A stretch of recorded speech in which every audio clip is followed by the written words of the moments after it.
This is Marcus Whitney's audio universe. Like, you got to do the work. You got to show up and just do the work.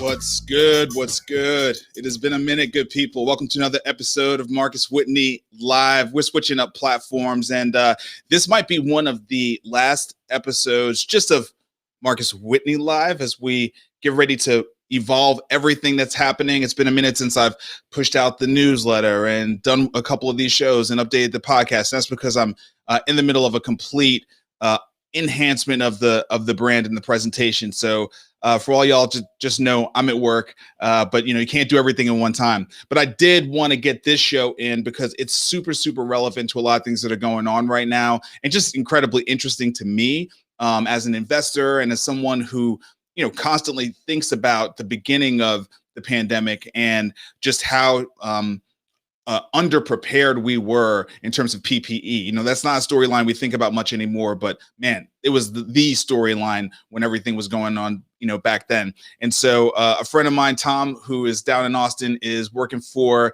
this great company and was able to connect me with the CEO of the company. And so we're going to chop it up. And so, with that, I'm bringing on the CEO and founder of Armbrust, Lloyd Armbrust. Lloyd, what's good, man? How you doing? Hey. Thanks for having me on, man. It's great to be here. Hey, man, great to have you. Look, like I said, I really want to just talk about, everything about this space, but I want to quickly give some context as to how you got into this space, because you were before this a media guy. You're an entrepreneur. You do a couple of things, but you were in media, you were in software. So just give the audience a little bit of a background on you, how you ended up, starting this company, and then we'll jump right into the future of manufacturing.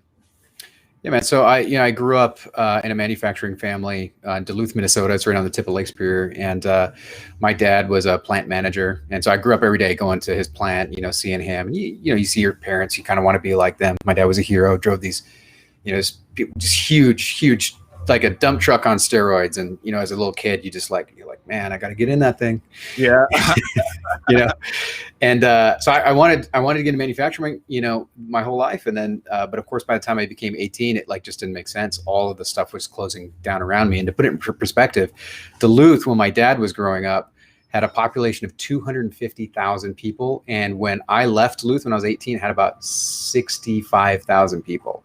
Wow. And that's all just manufacturing going away. And so for me, I was like, well, kind of what now? And so I kind of got into, this is around the 2000s. I kind of got into the boom of that time, which technology. And I started a company, got into Y Combinator, raised about $10 million, ended up, building that business to about $11 million a year. We bought out our investors actually right before COVID, which you could think is maybe that was a bad time to do it. But it ended up being good timing because it really brought me back to all these problems. I remember Sam Altman, who at one point was running Y Combinator, he'd started this project called the Billion Masks Project, or 1 billion masks. And he said, hey, we need masks here in the United States. I'm going to buy them. And I'm like, okay, but don't we understand what the root problem of this? And of course, with my background, I had my dad in my head, right? Just saying look, this is the problem. If you just, with complete globalization, it's just if you have a company and 90% of the revenue comes from one customer, that customer leaves, got a problem. You don't have a company. You don't have a company. That's right. And we almost didn't have a country, right? Because we're talking about stuff that's critical. And it wasn't just masks. It was, it was liquid for testing. And it was, I remember they run out of the throat swabs. I was like, how do you run out of throat swabs, right? And it's well, it's made by this one company in France. That's it. And it's we need to diversify these things, right? We need to, I think that in many ways, from the 80s to the 2000s, it was all about, especially with physical goods, it was all about becoming hyper efficient, right? Yeah, right. Yep. That dollar, let's save a half a cent, let's save a half of a cent. And so when you do that, it gets down to one factory, right? Or one region in the case of PPE, which is Wuhan, China. And for me, I was this has got to change. And I'm not saying that all stuff from China is bad, right? I'm not saying that. In fact, now looking into modern engineering, one of the things I tell people they don't like is China has basically out-America'd us. they have built in such an incredible system, such an amazing system in China for building stuff that like we are now behind. But I don't think it's too late. And I think that the power of the American spirit, and I think that what makes us different than any other country is that like we just strive for excellence. Like we strive for excellence. And that's why like if you look at our entertainment, going back to media, if you look at our entertainment, it is consumed worldwide. Why is that? It's because nobody strives for excellence like Americans. Something wrong with us, you know? Yep. Okay, I have two tangents. I was picking up on things that I wanted to like stick a pin in and come back to. So, man, the first thing I want to go back to is the depression that happened in your hometown. You know, while that was happening, like, what was it like to be there? What was it like to be there? Yeah, well, the thing is, as a kid, like you don't really know what you don't know, and so now looking back at it, I'm like, oh, that makes sense. It's like this, we had a really nice city hall, but it was clear it hadn't been updated, in a while, stuff like that, right? Yeah. And I worked at public access when I was growing up, which was inside of City Hall, and so I was like 13, 14, doing like live broadcasts and stuff back then. And this is when the equipment was like not a webcam and a couple $100 microphone. It was like, if you wanted to broadcast, it was like $2 million minimum. And it was all donated stuff, but I helped run it. And I just remember like going, because I would go there all the time. I mean, I would go there 2, 3, 4 a.m. I don't know. My parents were basically totally irresponsible, letting like a 13-year-old do this. But I would go there and I would check in, and and now looking back, I'm like, oh yeah, it's like, this is like the marble pillars are crumbling and we're not fixing them. Why is that? So I think that kind of permeates, your life in a way that you don't really realize it. Yep.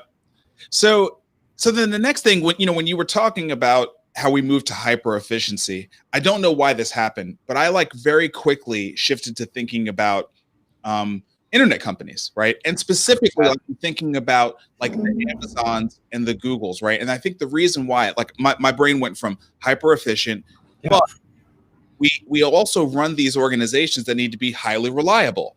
And internet companies have to be highly reliable. And when the whole world melted, if it wasn't for our highly reliable internet companies, we would have totally been hosed, because their data centers are redundant. Yep. They don't centralize to a single location out of efficiency. Yep. Like, does this feel like there was this missed opportunity where America was the home of all this innovation, but we just sort of kept dismissing it as tech, not seeing that there were lessons for the future of manufacturing in the way that the technology world was developing? I think honestly, it's like anytime you get like a finance person, which you need, and you put him in the role of an entrepreneur, like anytime, and that's what happens when you get too efficient. And the difference with a technology company is that doesn't happen, because if you look at Amazon, if you look at like Google, all of the leaders are still the entrepreneurs. The entrepreneurs. That's right. So I think that's the big difference is like, the biggest mass manufacturing company in the United States, Prestige Ameritech, which is in Texas, right? Like that guy is a very dyed in the wool, long time manufacturing guy, right? And he is about like, how can I, in fact, he kind of did the whole media tour saying, I told you so, this was going to happen during the whole pandemic. And his thing is like, look, we need to make a half a cent more. And my thing, when I read that, I'm like, yeah, you're not wrong. He's like, to make it work in the United States, everyone just needs to pay a half cent more. I'm like, or what you could do, which is what we did, is we said, let's take some new technology that was developed in 2018 by the Chinese, and let's make our masks 4 times more efficient. And let's bring the cost down, and let's invest in automation that the Chinese don't do. Mm-hmm. And when you add up all of these things, add up the innovation, we take an entrepreneurial look at it. Yep. Now I can produce masks cheaper than they could produce in China if you're going to buy them in the United States, because I have the advantage of the whole boat situation, right? Yep. So that's the difference. So I took an entrepreneurial look at it, where the other guys in the industry are taking a financial look at it. Yep.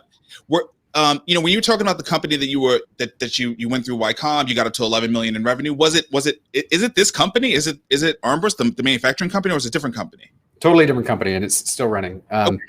Yeah, it's a company called Own Local. What we do is automate the building and buying, in some cases, of advertising for about 3,500 newspapers worldwide. Okay, so I want to make sure I understand the context of this. So you were already running another company. You just bought out your investors. The pandemic hits. Sam Altman says, "Hey, I'm buying 1 billion masks." Okay, and there were several people like talking about buy a bunch of masks. Find them wherever you can find them. Is your response in that moment, I'm going to build a manufacturing company to deal with the root problem?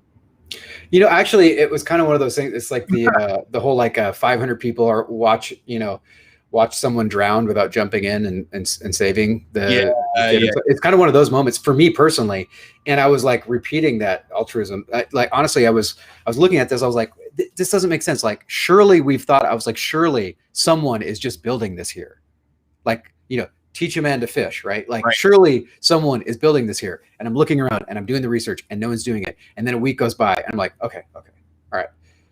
And I'm like, okay, well, surely Prestige Ameritech is expanding their operations. Drive by their not kidding you. Drive by their office. They're not even running a second or third shift. And then he goes wide with this. He's like, you know what? I'm not going to do this because the last pandemic, I scaled up operations and I had to scale it down. The guy that's most poised to capitalize on this is like, nah, not going to do it. Yeah. So I'm like, okay, guys, seriously. So, and I'm like, okay, but 3M, they have a small outfit in South Dakota. Surely they're going to double that. No, they doubled their output in China.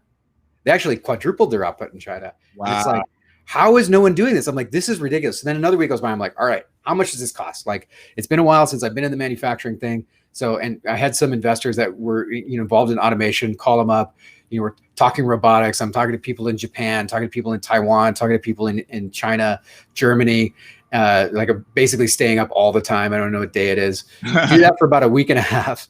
And I'm put together a business model. And I'm like, this makes sense.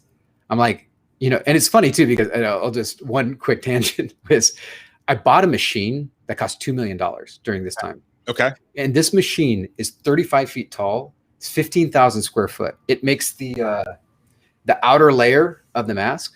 Okay. And on the math worked. I was like, oh yeah. So we build this, we have 10 guys running it. And if you do the math and put a margin of error in, oh wow, we're making this stuff way cheaper than you could even buy it. Like, let's do it. And I talked to the investors and we put the money down and we start building the machine because it takes a year to build. And then now they've done the testing and they're packing this thing up. And I remember last week or so, I get a video from our guy at the manufacturer who's doing the inspections, the weekly inspections. And he shows me, and he's walking up and down the thing. And I'm like, oh, okay, this is where spreadsheets meet reality. This is a pretty big damn machine. Yeah. Yeah. And it's so it is kind of interesting how that being from the software world professionally, building something that has a real world consequence like that, So I want to shift to just some story time, and just talk about some of the things that were going on in the first, let's call it 3 months, when the pandemic really hit. New York is in a really, really bad place. We're realizing how short we are on PPE. The president brings together leaders of all these healthcare companies and retailers to talk about how we're all going to work together to set up testing shops, et cetera, et cetera. I'm here in Nashville, very, very strong healthcare services, world here. And lots of the hospitals around the country are managed out of here. And some of the stories that started sort of circulating around the difficulties and about the price gouging that was happening, for gloves and masks, basic things, right? The opportunistic stuff that started popping up. Everybody and their mother started, emails going around, and then the environments in which people had to go buy these things, totally not from the big, Fortune 10s you would expect, where everything was above board. It was more like black market stuff that was going on, right? Because of the situation we found ourselves in.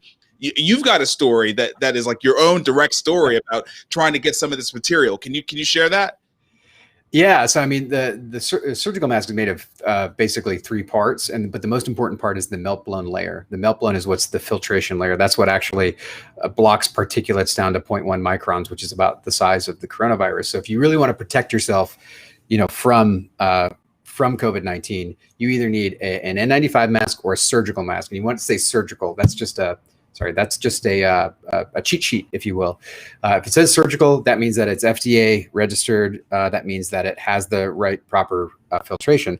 It's all about that melt blown. And if you went as deep into the rabbit hole of why can't we get masks? If you were asking yourself that, in fact, I was yelling. I was screaming. And I was like, how is no one talking about melt blown to my wife in end of January or February. I was like, how is no one talking about melt blown? Like, we're going to run out of melt blown. Like, that is the thing. And in fact, it comes down to not just melt blown, but they couldn't make more melt blown machines because there's this die head that is on the melt blown machine that's made by like 3 factories in the world, and it takes 6 months to make a die head. And so they couldn't make these machines faster because there were literally only 3 companies in the world that make this machine, or this part on this machine. So if you want to talk about like, why didn't my Amazon package show up for 2 weeks? Like, that supply chain ended at this one, like, $100,000 part that only 3 companies in the world can make. Wow. And when we were, trying to find, so we got the machines, we bought it. I think I tweeted actually, and someone brought this up the other day in like early February. And I was like, I'm thinking about buying, one of these machines. It costs like, I was totally off, by the way. I think I was like, it's like $150,000. Like, is this a terrible idea or an awful idea? And like, and then looking back on that, like, that's when I was just about to pull the trigger on the thing. So we did all the things to get the machines made.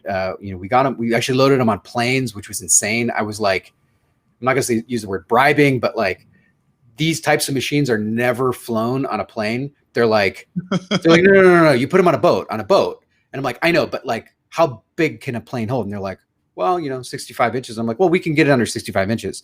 And they're like, yeah, but you put this on a boat. And I'm like, look, do we want to do this or not? And so I ended up spending like $250,000 to ship like one machine on a plane to get it here faster. Because otherwise it was like 45 days, right? Oh, okay. And so we got it here. And so the machine's about to arrive. We've got all these, and, we've got all the other parts coming. We've got a nose wire coming from Mexico. We've got some of the fabric coming from the United States, the outer fabric part. We've got the ear loops here already. And then I'm like, but I still cannot find the melt blown. And of course, like, I had known, this is like March, April. And I had known the entire time that melt blown was the hardest thing. So I literally had 2 people who they were working for me at Own Local. And then I was like, guys, trust me, I'm going to figure out how to pay you for this. But on your free time, I need you to do that job. But then additionally, I need you to work another 8 hours at night and call all over the world and see if we can find this stuff. And we could not find it. Like, literally, we called everybody. I remember I almost did a deal. A friend of a friend was like, all right, like, my dad works with this guy in Hong Kong. He's a fabric. He can get you some melt blown. It's a ton of melt blown. It's $110,000, which, by the way, we can make this here for $3,500. So let's just put that in perspective on the cost. So we can make it for $3,500 now, but they were selling it for like $110,000. And that's before I pay the tariff. That's before I pay the shipping. But I was like, okay, I need to start making these things. I mean, you couldn't get in the game without it at that time. That's right. At that time. And so I'm like, and then the next day, and I wired them like, $50K or something. Okay. And the next day, and it was a friend, so I trusted him. And the next day, he's like, man, he wants 130. It's like straight up gangster drug deal shit, dude. And I'm like, what's going on? And I'm like, nope. I'm like, I'm not doing it. I don't know why. Just my gut. I was like, I'm not doing it. It's not going to work. Yeah. So I go to my president, and I'm like, man, this is a must-win situation. If we don't get this, we will fail. And I don't know how you're going to do it, but you're going to do it. And later we're going to look back on this and we're going to be like, remember when you did that magic trick? And sure enough, he went and searched for, and he's like he's in the med tech world. And he searched for anybody that had ever had anything to do with masks in their title on LinkedIn in the United States. And he called everyone. And I kid you not, I'm not making this up. It was a list of like 390 people. And he got down to the last guy on the list. I'm not making this up. And the guy, it turns out, was like, well, he's like, look, I have some melt blown, but we make masks. I need it. Like, I need it. Right. And he's like, how much do you need? And he's like, well, he's like, look, I just need a ton. He's like, just name your price. And that price was $105,000. Wow. But I was like, he's in Detroit. Yeah. If it's real, we'll know. We're legit. He makes masks, right? So he's a guy. Yeah. I could trust him. So we literally, they got in a truck, my head of finance and my president operations. They get in a truck. They rent like a Penske truck. They show up in a parking lot. I'm not kidding you. And they're like looking at it and they're like, I'm like FaceTiming with them, and they're like, dude, the stuff looks good. It Yeah. looks good. I think I think it's legit. And they're like, all right, we got to wire them the money. We got to wire them the money. And so literally they're in a parking lot, like with a laptop. And I'm like, why? And I'm wiring the money from here in Austin. Like, and I was like, wow, this is the most sketchy looking thing I've ever done, but it's actually totally legit. So yeah. Man, well, first of all, that's an incredible story. And just wrapping my head around, so many new businesses have been started this year because of the pandemic. I'm starting a new business because of it. But very few, I think, are as critical to the future economic stability and potentially even national security of America as yours. So for a second, I want to just maybe talk about some of the macroeconomic issues that are sort of driving this really serious situation that we find ourselves in. Obviously, we've gone, we went full in on globalization, and we're very focused on efficiency and sort of that the true natural resource of America is innovation, and we can outsource everything else as long as we keep innovating here, right? But we started to realize we were selling the farm, and quite frankly, we sold manufacturing short as an area where innovation can happen, right? Yeah. And Totally. I think what you're demonstrating, and what I saw even as recently as on Tesla's Battery Day, is that there's still so much more innovation that can happen at the manufacturing layer. And oh, by the way, it might like keep our country together, right? I mean, I live in Nashville, and I've the only traveling I've done so far this year is driving. And so if you're traveling from Nashville, guess what? You're going to drive through some rural parts of the country. That's just what happens when you're going between Nashville and Atlanta, or Nashville and Louisville, or Nashville and, West or East Tennessee. You're going to drive through some smaller, towns. It's just part of the deal.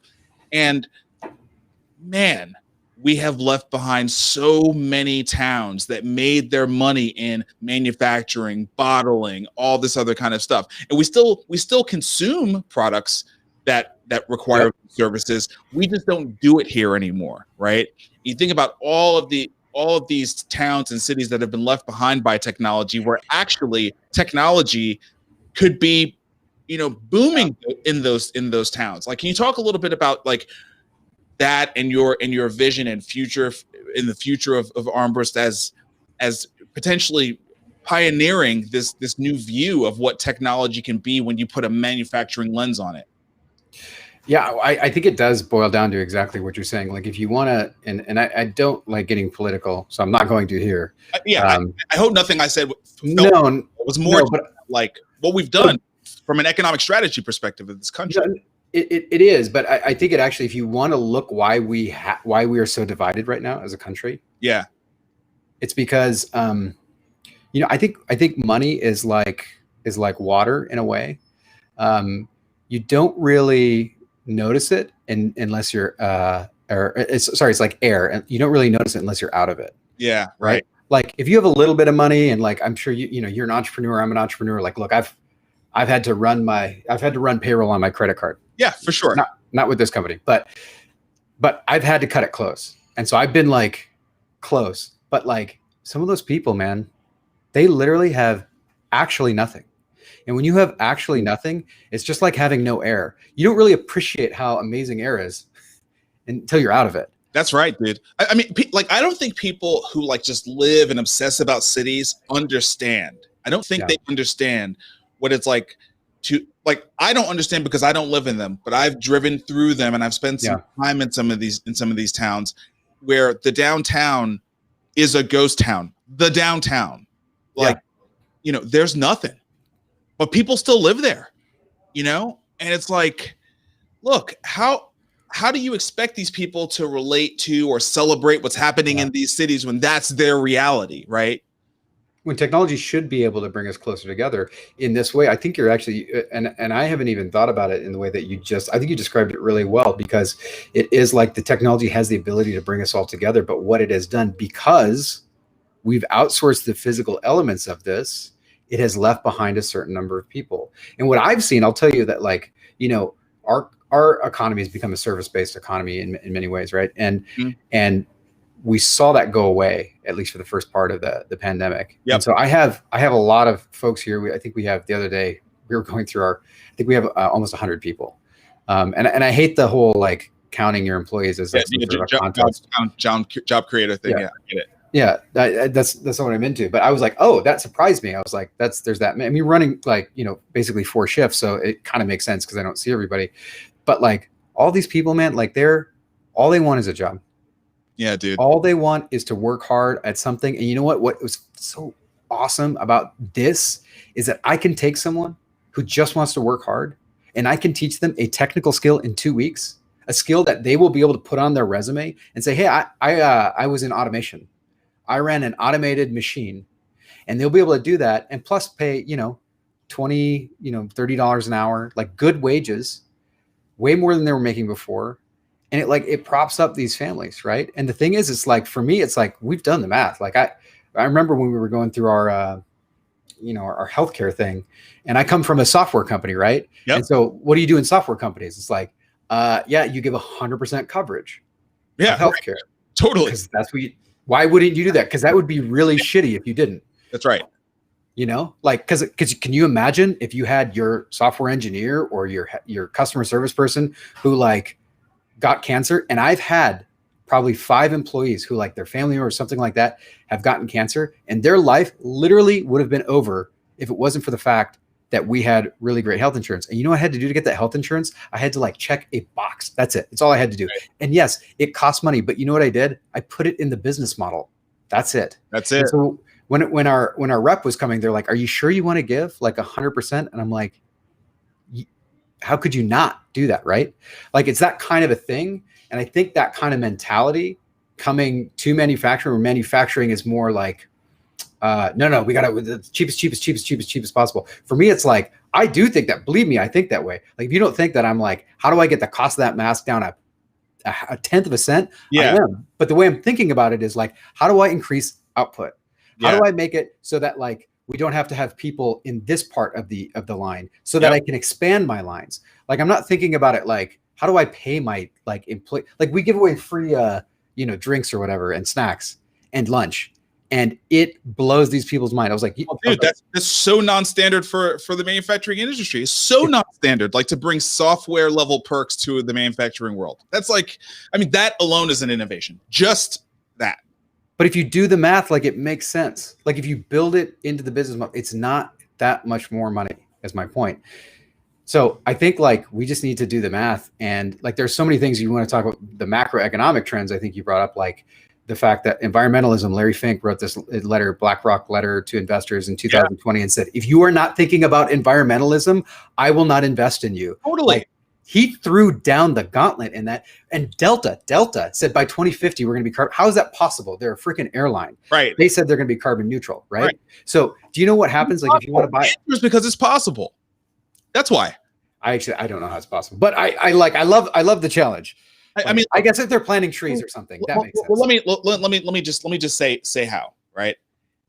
It's the minute that you set a goal and you commit to innovate, right? Like, innovation is the inexhaustible resource, right? And we already know we've done a complete shit job of actually, delivering on the promise of clean energy. And I'm not ruling anything out. I'm not saying solar. I'm saying nuclear. I'm saying all the stuff, right? You know what I mean?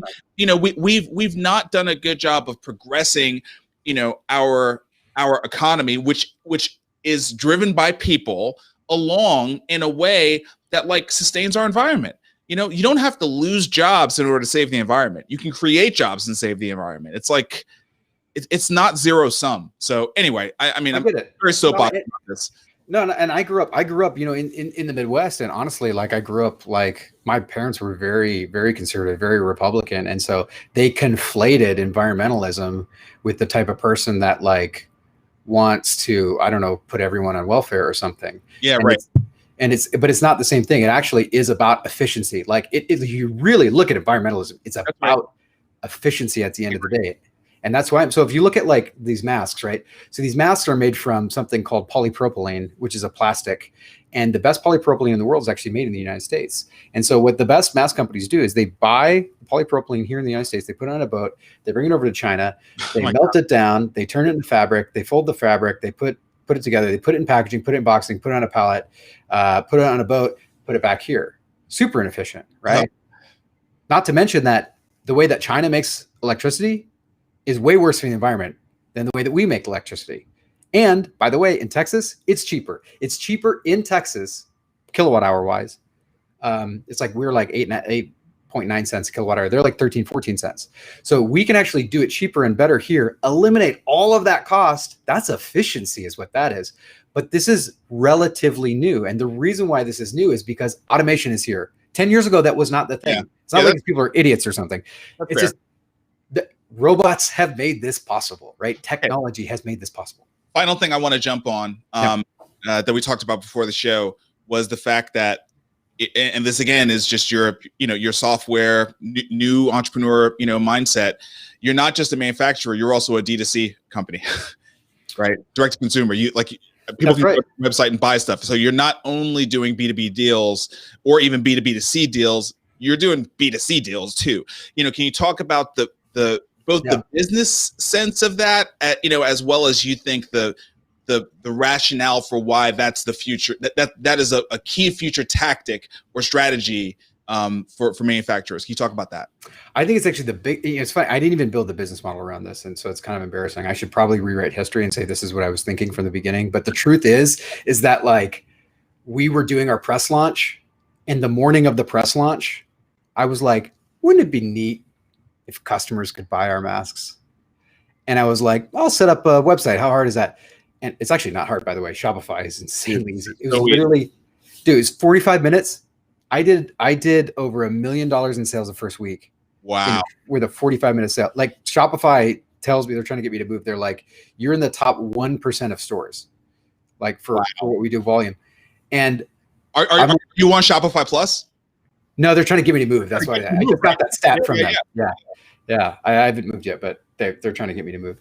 So the point is that like what I realized was, because I built the business on an enterprise sales model, because that's my background, is like these long, 6, 12, 18-month deals that last for 10 years. Yep. I think it's a backbone of like any business, or should be. But actually consumer sales is actually so much better in so many ways. And one of the reasons why is because of that thing I said at the beginning, which is that technology is eliminating the middleman. The more you can eliminate the middleman, the more efficient it is. If you can eliminate a middleman, that middleman has a margin that they have, and they have a team, and they probably have a secretary and all that stuff. You eliminate that cost, you can pass that along to your consumer, right? Or like in the Peter Thiel way, you can take, and I think this is important actually for developing companies, you take the margin for yourself. Yeah. And you invest it in the company. Yeah, that's right. And Peter Thiel's like, you want that as a consumer. You want that. Facebook would not exist if they didn't have insane margins that they could reinvest, right? And that's kind of the same thing. So what are we doing? We have improved 35 things about our masks. No one's iterating on a surgical mask today. Believe me, they're just stamping out the same thing. We're like, actually, I think it should be a little bit, the fold should be deeper because you get more surface area. Actually, I think that the nose wire isn't thick enough. Let's put a new nose wire. Actually, I think the straps could be stronger if we did it this way. We're constantly innovating on these things. And if we didn't, a part of this is being direct to consumer, because consumer makes you do these things, right? But yeah, I mean, I really think that is the secret, and being an investor, you'll get this. That is the secret thing that most manufacturers don't get. That's the cherry on top. You need so many things to go right in a business. So many things to go absolutely perfect right if you want the business to succeed.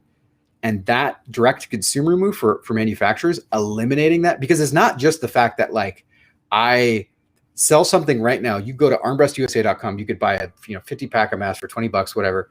And I get that money tomorrow from Shopify. Right. Okay. We're trying to sell to Walmart, right? Here's how it works with Walmart. I take 5 million masks and I put them in a warehouse, not a Walmart warehouse, another warehouse. I pay to store them in the Walmart warehouse. And then when Walmart wants them, they come and get them. And then once they actually put them on their shelves, then it's a net 45-day payment. Yeah. This is what manufacturers are used to doing, Right. which for them, like now you're tying up all this CapEx, you can't reinvest, right? And no wonder manufacturers are the way they are, saying like, I'm not going to spend 12.5 cents on a free Coke for my employees.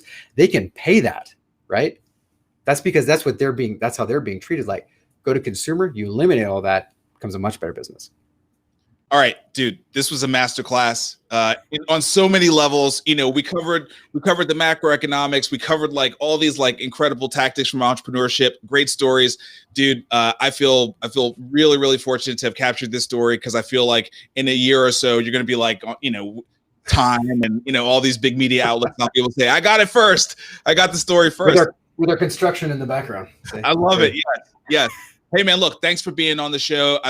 Everybody out there, go check out armbrustusa.com, and good for you, man, Brandon. You know, this is probably going to be like one of the most important things, you know, that you're going to contribute to the world, and certainly to this country. So, you know, smart of you to make this sort of your namesake. Yeah, thanks, man. I appreciate that. Awesome. All right, everybody, that's it. I will see you maybe next week. I don't know when I'm going to do another one of these. But I will be coming back in a much more regular way, probably in November. Anyway, thanks so much for being here. Talk soon. All right, thanks. Bye. Thank you for tuning in to Marcus Whitney's Audio Universe.